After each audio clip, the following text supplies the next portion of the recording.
N. Guatemala. The Aguilar family had been preparing since February to migrate north. They borrowed $2,600, made a down payment to a smuggler, and set off from their home in northern Guatemala last week. But at Guatemala's border with Mexico, their smuggler had some bad news: crossing into Mexico was too risky. A June 7 deal between the Mexican authorities and the United States to reduce migration had brought extra security forces to the border. Mexico's mobilization of its security forces has been halting, and for most of the past 2 weeks it seemed to fall short of the dramatic show of force that the government had promised. Still, the deployment has already disrupted the usual flow of people and commerce passing over this historically porous border, and sown fear among migrants and their smugglers alike. We don't know anything, whether this is a definitive change, or just for some time, said Juan Alberto Aguilar, 27, who was traveling with his wife and their 3-year-old daughter. The family sat dejectedly in the central square of Nanpan, a village near the Guatemala-Mexico border, waiting for the van that would take them home. The deployment plan is part of a deal between the administration of President Andrés Manuel López Obrador of Mexico and the American government to thwart President Trump's threats of potentially crippling tariffs. On Thursday, President Trump praised the Mexican president for his early efforts. The flow has very substantially slowed down, Mr. Trump said. It has already had a big impact.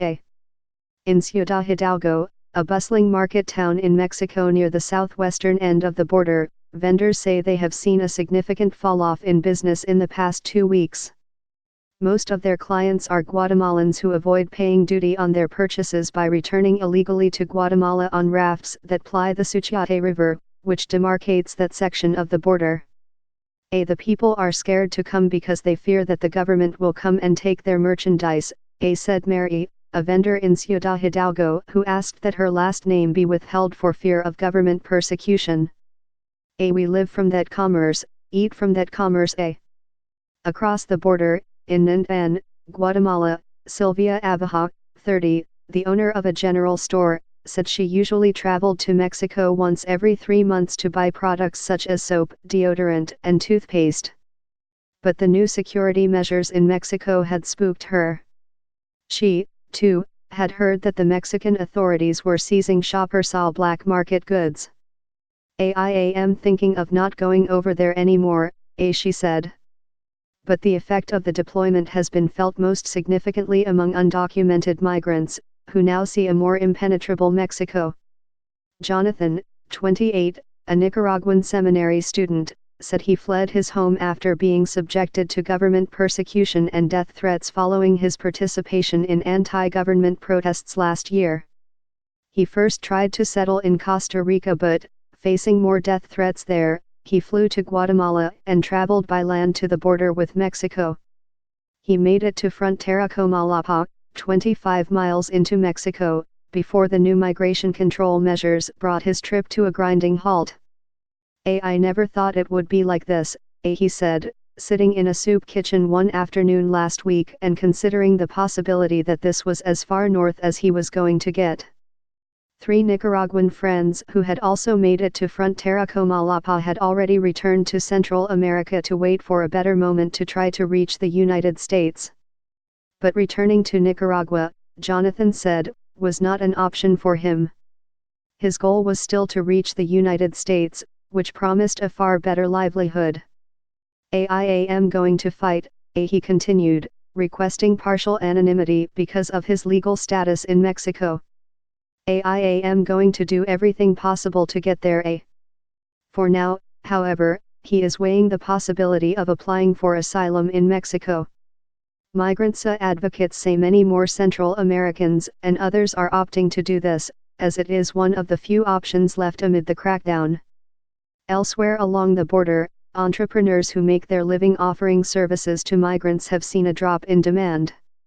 Before there were even entire families crossing, said Israel Lopez Ordo ±EZ, 52, a veteran raftsman on the Suchiate River in Ciudad Hidalgo. Now, no.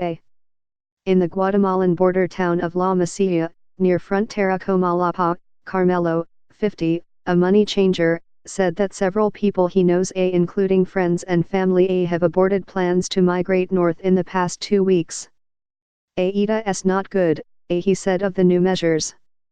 If a Guatemalan travels to the States, a lot of people here can live from that Guatemalan. Even migrant smugglers responsible for ferrying many, if not most, migrants to the southwest border of the United States are delaying or canceling trips north. Like the Aguilar family, Otoniel Lopez, 19, a Guatemalan migrant, found himself just shy of the Mexican border when his smuggler told him to turn around and go home. He said he had set off on his trip, bound for the United States, knowing he might face a range of potential hazards, like fatigue, hunger and possible violence. But the Mexican government's crackdown had not been part of his calculus. You always know that it's going to be difficult, he said here in Nantan, leaning out of the van that would take him part of the way to his home in southwestern Guatemala. But now they said we could not pass because of all the blockades. The agreement with the Trump administration gave President López Obrador 45 days to prove that Mexico could reduce the number of migrants crossing into the United States.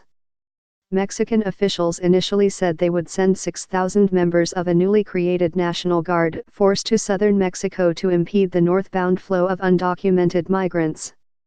But the deployment has been uneven. First, it kept getting pushed back. Then, Mexican officials backed off their initial promise to mobilize 6,000 National Guard members to the south, and instead said that the force would also include members of the armed forces. Maximiliano Reyes ±IGA, an assistant foreign secretary, said last week that only 40% of the total deployment would occur in the southern border states of Mexico. But on Monday, General Luis Crescencio Sandoval González, Mexico's defense minister, said that the government had mobilized some 6,500 security forces in the southern states, including about 2,000 National Guard members. More than 14,000 additional security forces were deployed in Mexico's north to help control migration, he said. Officials in Chiapas also acknowledged that curbing illegal migration through the state, which shares a long border with Guatemala, would be extremely hard, if not impossible. The mountainous region is crisscrossed by back roads and footpaths.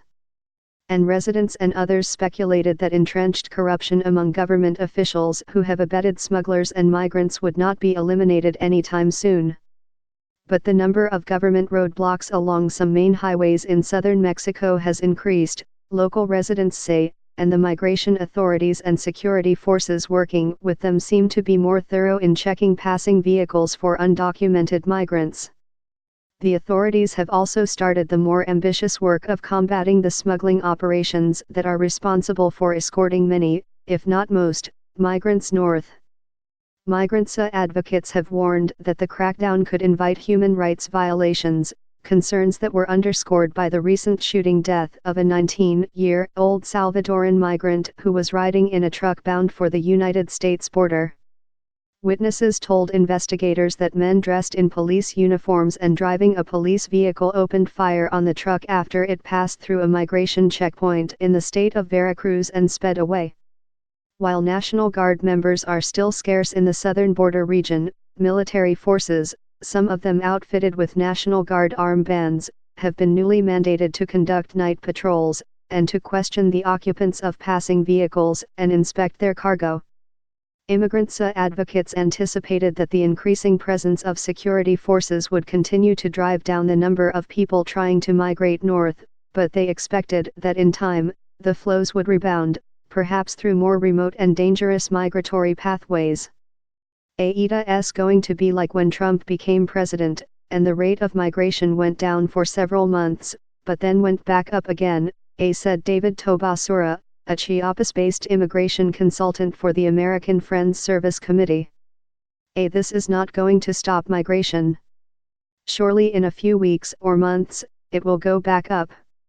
It'll be the same as it was before.